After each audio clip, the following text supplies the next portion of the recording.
Hey everyone, Kimberly here, and welcome to Caffeine and Alcohol. Okay, I'm just going to speak from a little bit of experience here. Let's start with caffeine. I noticed that if I drank a cup of coffee every morning at 8 a.m., that my body would want coffee at 8 a.m. And if it didn't get coffee at 8 a.m., I would get a caffeine headache by 10 a.m. And I would feel tense and I would feel nervous and I would feel anxious. And then I got that cup of coffee, which is a jolt of caffeine, which would make you think it would make me more anxious, but it did not. It calmed me down because my body habituated the need for caffeine at 8 a.m. every morning. Same with alcohol. I'm just going to talk about me. If I got into the habit of going out with friends and every time I met with them on a weekend, I had one drink just because it's social and it's fun to do.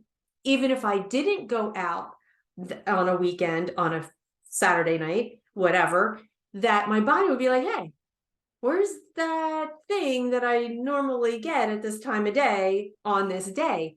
It becomes habit. It becomes routine.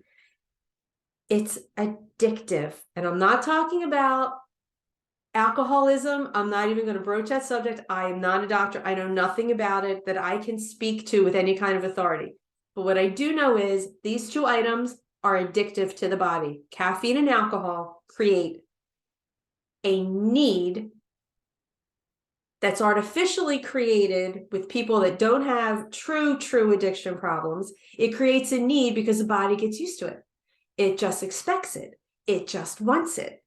And whether or not you really personally in that moment want to drink either of these, your body is saying, I need it because this is how I've become accustomed to living. So I invite you to journal how many times you drink either, and I invite you to see how you felt after you drank them. I invite you to see what happens if you don't drink them at the normal time that you would. And I invite you to see if it would benefit you to change your habits with either of these two substances. No judgment, no request to change anything. It's for you. It's for you to know, again, you are what you eat. You feel the way you feel mentally, emotionally, physically by what you eat, and that includes what you drink.